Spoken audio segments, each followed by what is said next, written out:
오늘은 마태복음 시리즈 세 번째 시간이 되겠습니다.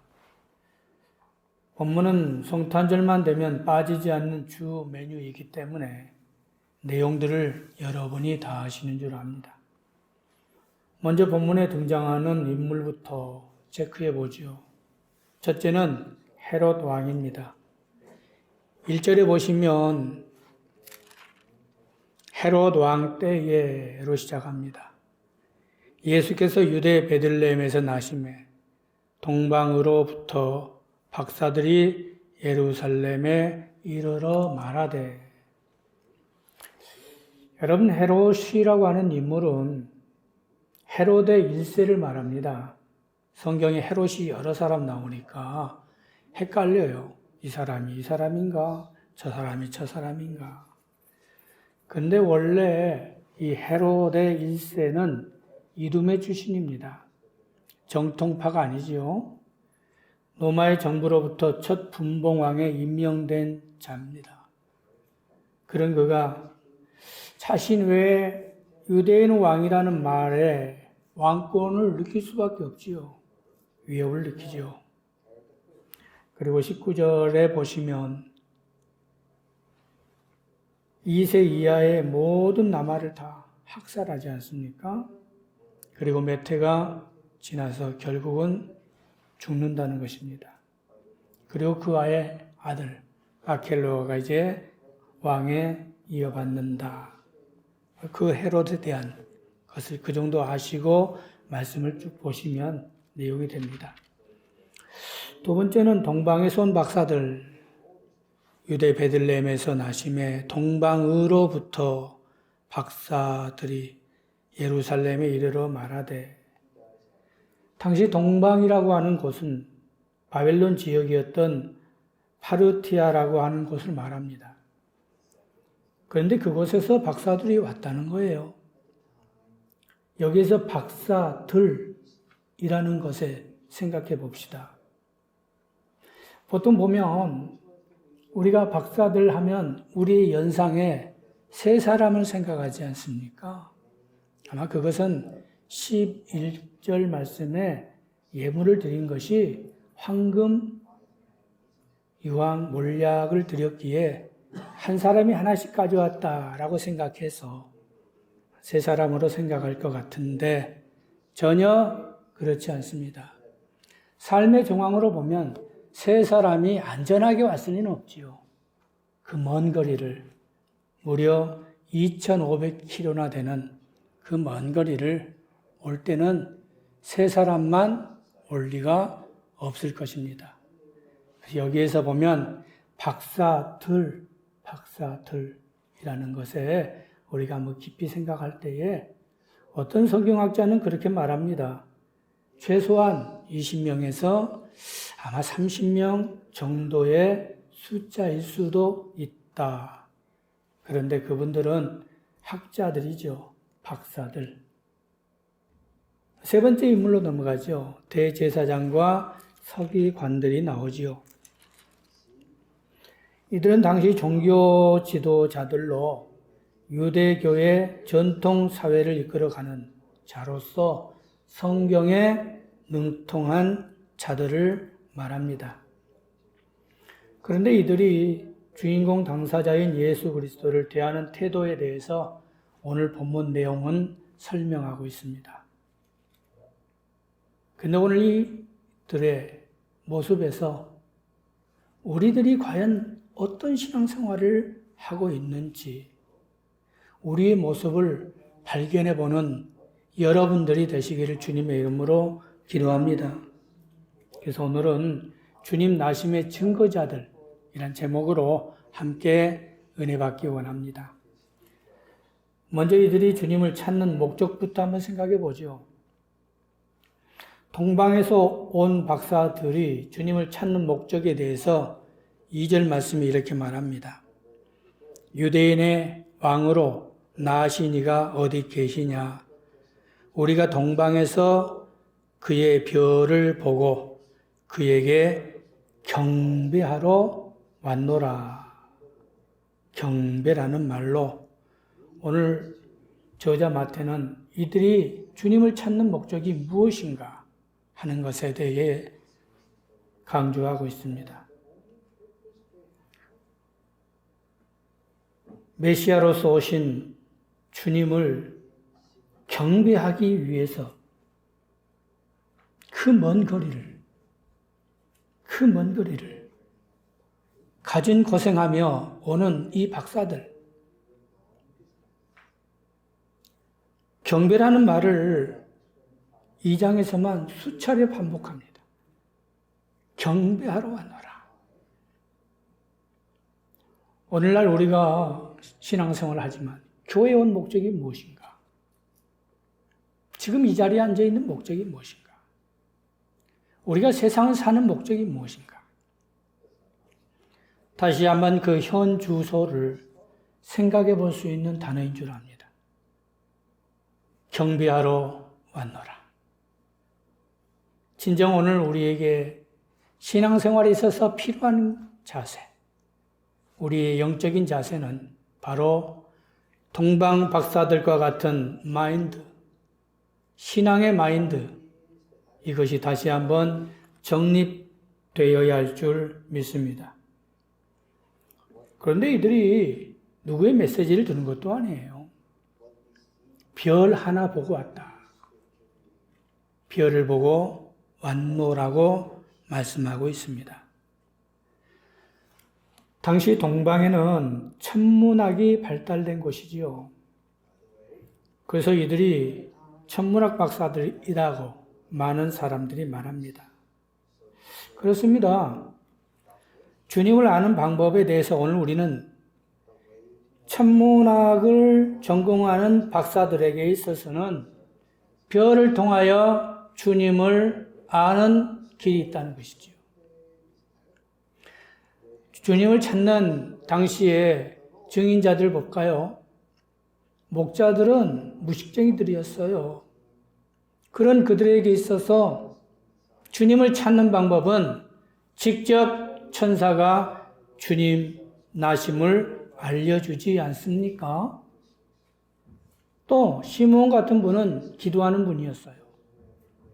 성령이 충만하여 또 안나는 예배당을 떠나지 아니하고 기도하는 여인이었죠. 그래서 그들이 기도 속에서 주님의 나심을 알았듯이 자기의 전공을 통하여 자기가 관심 갖는 부분을 통하여 주님은 자신의 모습을 우리에게 보여주신다는 것입니다. 주님은 멀리 계신 곳이 아닙니다. 여러분의 가까이에서 여러분의 형편과 처지 속에서 성령의 인도하심 따라 주님을 발견할 수 있는 여러분 되시기를 주님의 이름으로 기도합니다.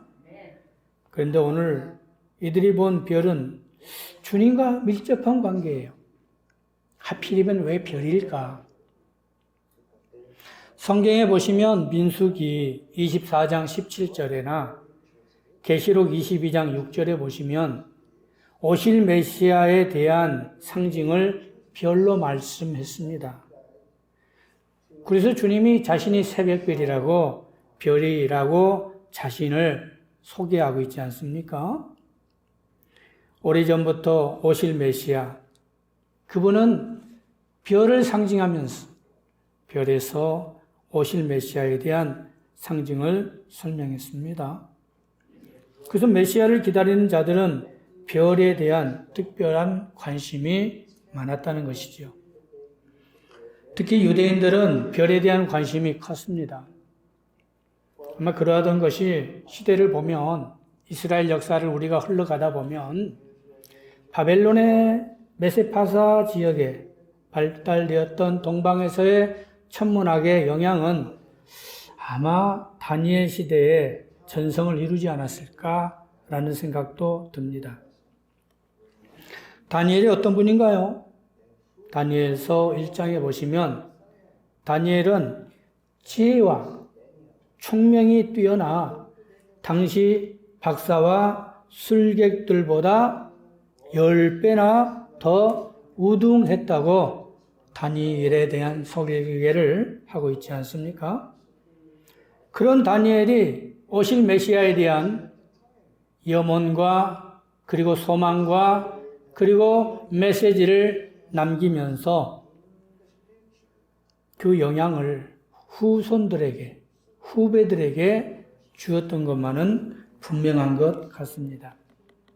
그렇다면 오늘 동방에서 온 박사들의 다니엘의 메시지와 소망과 예언을 들었을 것이고 또 그것을 그들이 생각하면서 별자리를 보면서 그가 경배하러 왔다고 자신에 대한 소개를 하고 있다는 것이지요.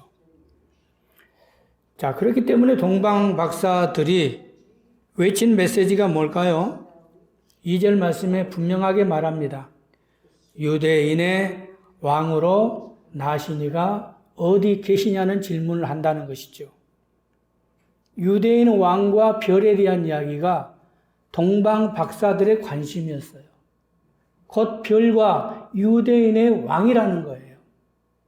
그들의 질문이 다른 게 아니었잖아요. 유대인은 왕이 있어야 할 곳은 어디입니까? 당연히 궁궐에 있어야 한다는 것이죠. 그래서 헤롯 궁공으로 와서 유대인의 왕, 그리고 우리는 별을 보고 왔다는 이야기를 외쳤다고 하는 것을 알 수 있다는 것입니다. 그런데 그 이야기를 들은 헤롯 왕은 그도 주님을 찾겠다는 거예요. 그러나 그 찾는 방법, 목적이 다르지요. 3절과 6절에 보시면 이렇게 말합니다. 헤롯 왕과 온 예루살렘이 듣고 소동했다. 16절로 볼게요. 이에 헤롯이 박사들에게 속은 줄 알고 심히 노하여 사람을 보내어 베들레헴과 그 모든 지경 안에 있는 산의 아이를 박사들에게 자세히 알아본 그때를 기준하여 2살부터 그 아래로 다 죽이니. 유대인의 왕이라는 말, 유대인의 왕의 탄생이라는 그 말에 온 예루살렘과 헤롯이 소동했다고 설명합니다. 종전에도 이야기했다시피 헤롯 왕은 정통파 유대인이 아니었다고 그랬잖아요. 그런 자가 분봉 왕으로서 자신의 왕권을 유지하는 데 있어서는 퍽이나 많은 위협과 불안함에 떨고 있었을 것입니다. 그러던 그에게 나 말고 다른 유대인 왕이 낫다는 말이 얼마나 충격이었겠습니까? 그래서 결국은 그가 주님을 찾는데 동방 박사들이 찾는 그 마음이 아닌 주님을 죽이려고 하는 목적이 다른 그러한 지경에 이르고 만다는 것이지요. 우리가 주님을 찾는 목적. 오늘 이 두 대상을 보면서 정말 우리의 신앙의 정립이 다시 한번 이루어지는 여러분 되시기 바랍니다. 그런데 여기에서 서기관들을 저는 한번 생각해 보았습니다. 서기관들은 성경에 정통한 자들 아닙니까? 4절 말씀 보겠습니다. 왕이 모든 대제사장과 백성의 서기관들을 모아 그리스도가 어디서 나겠느냐 물었어요. 서기관들에게 묻지요. 왜? 서기관들은 성경에 해박한 자들이기 때문에 당연히 자문을 받을 수밖에 없지 않겠습니까? 그러자 그들이 즉답을 합니다. 5절 이르되 유대 베들레헴 이오니 이는 선지자로 이렇게 기록된 바 또 유대 땅 베들레헴아 너는 유대 거울 중에서 가장 작지 아니하도다. 내게 산 다스리는 자가 나와서 내 백성 이스라엘의 목자가 되리라 하였음이니라. 미가서의 말씀을 그대로 말하죠. 근데 오늘 서기관들 보세요. 생각할 겨를도 없이 즉답을 하는 거예요. 그러면 이미 성경에 능통한 자들이고 오실 메시아에 대해서 그들은 정확히 알고 있는 자들이라면 동방에서 온 박사들이 유대인은 왕으로 나시니가 어디 있습니까? 라고 하면 어디서 난다고 그랬어요? 베들레헴이라면 마땅히 베들레헴에 갔어야 했다는 것입니다. 그토록 그들이 염원하는 메시아가 베들레헴에서 난 것을 알고 있다면 베들레헴으로 가야 하지 않겠습니까? 베들레헴이 먼 곳도 아니잖아요. 예루살렘에서 베들레헴까지 거리가 해봐야 얼마나 되겠습니까?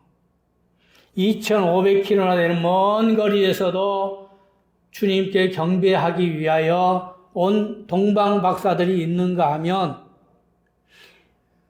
오실 메시아가 베들레헴에서 나심을 알고 있는 오늘 이 서기관들은 단지 말씀이 지식일 뿐 믿음이 아니었다는 것입니다.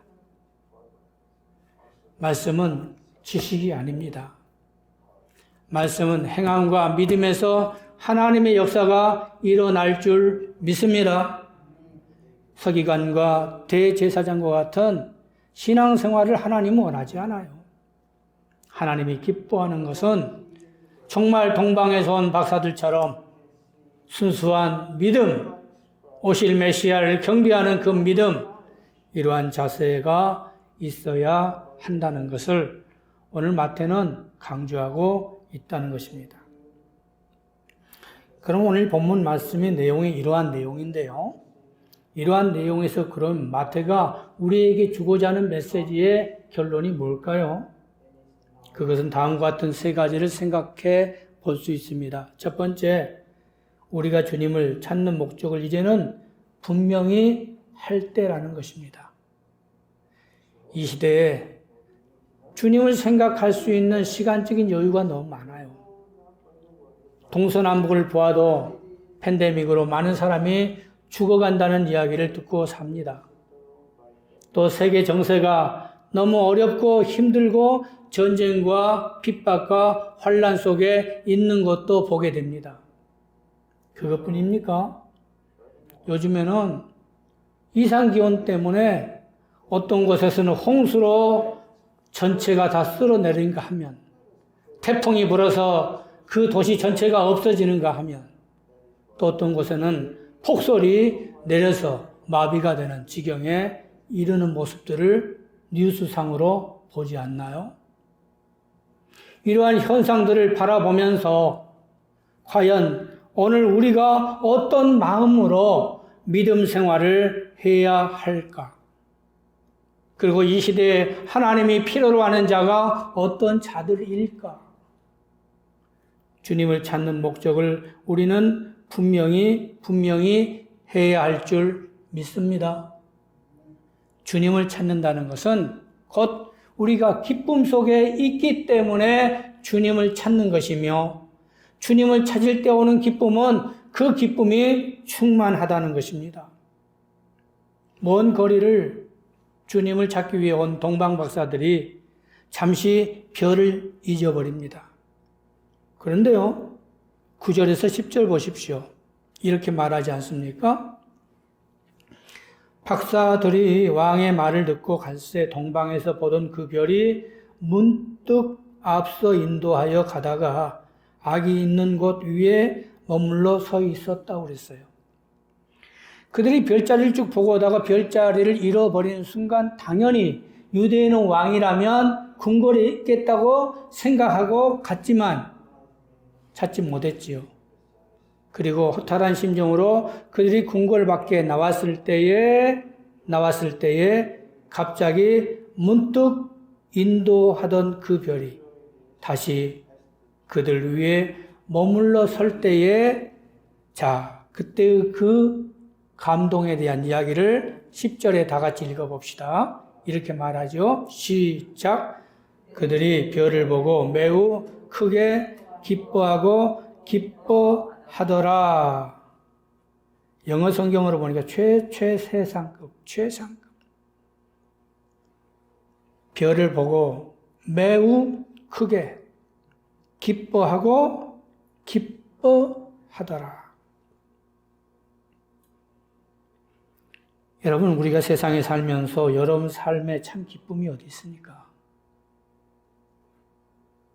정말 예수님이 여러분에게 있어서의 오늘 동방에서 온 박사들이 별을 보고 최상의 기쁨을 맛보았듯이 정말 주님이 우리 삶의 최상의 기쁨이 되십니까?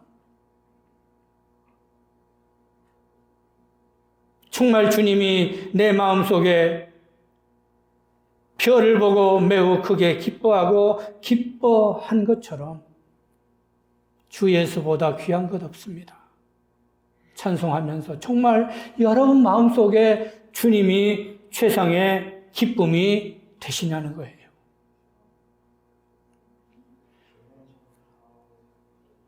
아마 주님이 진정한 기쁨이기 때문에 황금, 유황, 몰약까지도 드렸을 거예요. 황금은 귀한 것입니다. 유황도 귀한 것입니다. 몰약도 귀한 것입니다. 그러나 그것보다 더 귀한 게 주님이시기 때문에 황금도 드리고 유황도 드리고 몰약도 드립니다. 물론 영적으로 황금, 유황, 몰약은 선지자적 상징과 제사장적 상징과 왕의 상징을 말씀하고 있는 것이지요.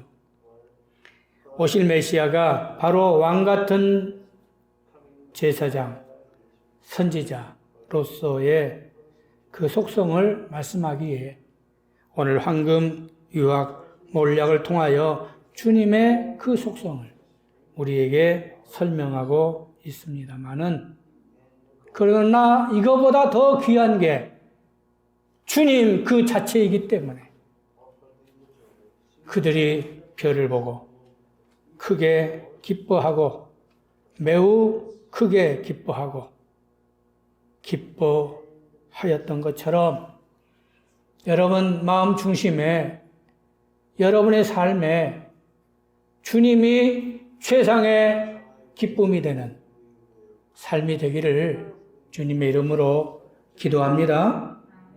두 번째, 저자 마태는 오늘 말씀의 내용 속에서 말씀만이 진정한 승리의 삶이라는 것을 강조하고 있다는 것입니다. 오늘 말씀 속에서 주를 단 게 있어요. 저자 마태가 자신의 주입니다.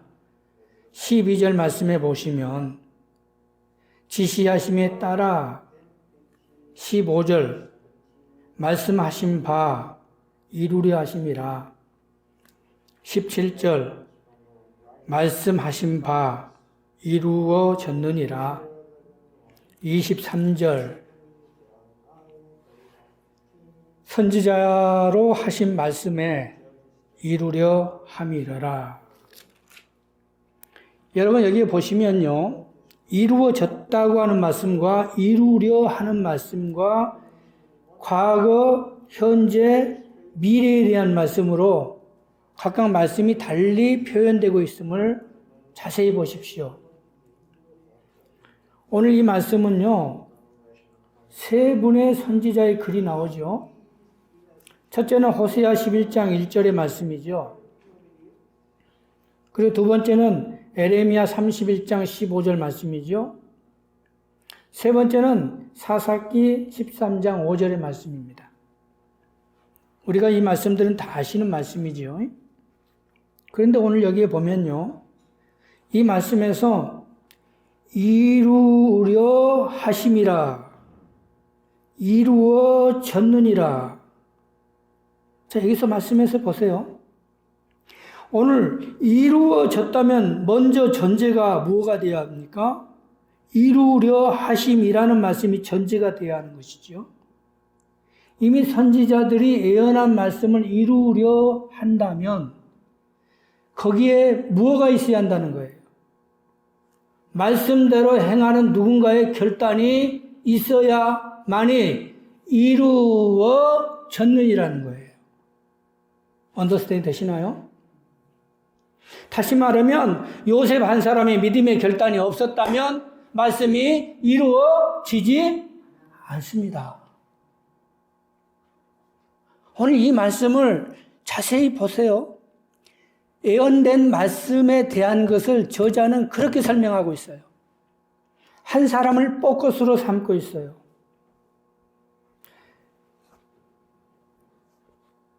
요셉이라고 하는 인물은요, 지난 1장에 보면 첫 번째 천사를 만납니다.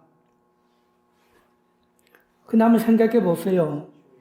약혼한 마리아가 임신을 했다는 거예요. 나하고 손도 잡아보지 않는 내 약혼녀가 임신을 했다면 한번 상상해 보세요. 그러함에도 그가 천사의 말씀을 듣고 믿었어요. 그리고 데려오지 않아요? 그리고 오늘 두 번째 천사가 이제 13절에 나타납니다. 다 같이 보세요. 13절. 그들이 떠난 후에 주의 사자가 요셉에게 현몽하여 이르되 헤롯이 아기를 찾아 죽이려 하니 일어나 아기와 그의 어머니를 데리고 애굽으로 피하여 내가 네게 이르기까지 거기 있으라 하시니 요셉이 일어나서 밤에 아기와 그의 어머니를 데리고 애굽으로 떠나가니까 15절 애굽으로부터 내 아들을 불렀다함을 이루려 하심이라고 나오지 않습니까? 만약에 여기서 요셉이 천사의 말을 들었지만 그것을 믿지 아니하고 실행하지 않았다면 말씀이 이루어졌을까요? 지금 그걸 설명하고 있지 않습니까? 그렇습니다. 요셉의 결단력이죠. 천사의 말을 그 말씀대로 행하고 따르는 거예요. 상식에 맞지 않더라도, 이치에 맞지 않더라도, 도덕적으로 맞지 않더라도 그거와 상관하지 않고 말씀에 따라 행하는 요셉의 모습. 세 번째 또 19절 볼게요. 이렇게 말하죠. 헤롯이 죽은 후에 주의 사자가 애굽에서 요셉에게 또 현몽하여 이르되 세 번째 나타납니다. 그리고 하는 말이 뭐죠? 일어나 아기와 그의 어머니를 데리고 이스라엘 땅으로 가라. 아기 목숨을 찾던 자들이 죽었느니라 하시니 요셉이 일어나 아기와 그의 어머니를 데리고 이스라엘 땅으로 들어가니라 하면서 나사렛이란 동네에 가서 사니 이는 선지자로 하신 말씀에 나사렛 사람이라 칭하리라 하심을 이루려 함이로라. 오늘 요셉이 한 사람의 그 결단이 성경 말씀이 이루어졌고 예언이 성취되었고 그 요셉 한 사람의 말씀 따라 행하는 삶이 하나님의 역사를 이루었다고 하는 것을 본다면 오늘 저자 마태는 오늘 2장에서 요셉의 신앙의 결단을 강조하고 있음을 알 수 있어요. 1장에서 요셉에 대한 소개를 딱 한마디 했습니다. 요셉은 의로운 사람이라고 했어요. 요셉은 의로운 사람이다. 진정한 의로움은 뭘까요? 도덕적인 의로움? 율법대로 행하는 의로움? 아닙니다. 진정한 의로움은 믿음대로 사는 자, 말씀 따라 사는 자가 진정한 의로움임을 오늘 말씀을 통하여 우리가 진정한 믿음의 발자취를 따라가는 여러분 되시기를 주님의 이름으로 기도합니다. 세 번째, 박사들의 헌신의 결과는 결국 주님을 만나는 축복이었다는 것을 알 수 있습니다. 여러분 11절 한번 보겠습니다. 11절에 한번 읽어볼게요. 여러분 다 같이 한번 봅시다. 시작. 집에 들어가 아기와 그의 어머니 마리아가 함께 있는 것을 보고 엎드려 아기께 경배하고 보배 합을 열어 황금과 유황과 몰약을 예물로 드리니라. 어떤 단어가 눈에 들어오죠? 저는 11절을 보면서 그 단어에 깊이 생각해 봤어요. 어디에 들어갔어요? 영어 성경으로 보십시오. 정관사가 붙죠? 더라고. 그 집이에요. 자, 예수님이 나신 곳은 어디입니까? 구유에 나셨잖아요. 근데 동방박사가 예수님을 만난 것은 구유가 아닌 어디예요? 성경이요. 그리 진짜예요. 아직도 구유였다면 얼마나 여러분 상상해 보세요. 그렇다면 여기에서 우리가 말해주고자 하는 것이 동방박사들이 주님을 찾는 기간이 흘렀다는 이야기예요. 두 번째, 베들레헴은 요셉의 본거지 아닙니까? 본향 아닙니까? 본향에 친척들이 없나요? 친지들이 없나요? 그렇지 않습니까?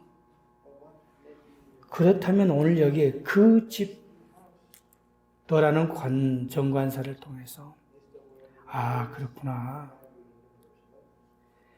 마리아가 출산한 후 시간이 흘렀고 그리고 동방박사들은 주님을 찾아 헤매는 속에서 그 별이 계신 그곳까지 안내했다고 하는 것은 우리의 형편 처지를 다 아시는 하나님이 여러분의 상황까지도 아시는 줄 믿습니다.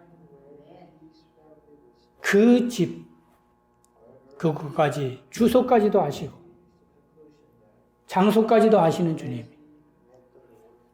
동방에서 온 박사들과 주님을 만나게 하는 그곳, 만나게 한 그곳. 바로 그것이 집이라는 사실. 그래서 그 집에서 그들이 주님을 만나고 경배하고 드렸다는 것이죠. 이제 말씀의 결론을 한번 생각해 봅시다. 오늘 말씀 속에서 여러 가지 결론을 우리가 맺을 수 있겠지만 저는 딱 하나 포커스를 잡아봤어요. 요셉이나 동방에서 온 박사들 그리고 헤롯과 서기관들을 여러 대상들을 통해서 정말 우리가 깊이 생각할 수 있는 것이 있다면 우리는 주님을 찾는 목적이 분명히 한다는 것입니다. 행여 서기관과 헤롯 왕 같은 자가 돼서는 안 되겠지요. 그래서 오늘 동방에서 온 박사들이 경배하러 왔다는 말씀이 오늘 우리가 하나님께 예배 드리는 것이 얼마나 중요한 것인가. 다시 한번 예배의 의식을 생각하고 또 우리가 예배의 중요성을 생각하고 예배를 통하여 기쁨을 얻는 여러분 되시기를 주님의 이름으로 기도합니다. 두 번째, 오늘 말씀 따라 사는 요셉의 모습, 상식이나 처지나 형편을 보지 아니하고 오직 말씀대로 행하는 것이 진정한 의다. 진정한 신앙입니다. 그렇다면 오늘 우리 노음교회 권속들 여러분들이 이 시대에 다 요셉과 같은 믿음의 승리자들 되시기를 주님의 이름으로 기도합니다. 그래서 그 어떤 일이 있어도 정말 요셉으로 말미암아 하나님의 역사가 이루어지듯이 노음교회로 말미암아 하나님의 역사가 이루어지고 노음교회로 말미암아 여러분의 삶이 승리의 역사가 있기를 주님의 이름으로 축원합니다. 자비로우신 하나님 감사합니다. 마태복음 2장 전체의 말씀을 함께 묵상하면서 정말 내가 주님을 찾는 목적이 무엇인가? 내가 교회에 온 목적이 무엇인가? 한번 다시 생각해 보는 시간을 갖게 하시고 동방에서 온 박사들의 고백처럼 오직 하나 경배하러 왔노라 하는 고백이 우리 노음교회 교인들의 고백이 되게 하여 주시옵소서. 말씀 따라 행하는 요셉처럼 살아가고자 충성하는 자들에게도 말씀의 승리자의 삶이 되게 하여 주실 줄 믿사오며 예수님 이름으로 기도드립니다. 아멘.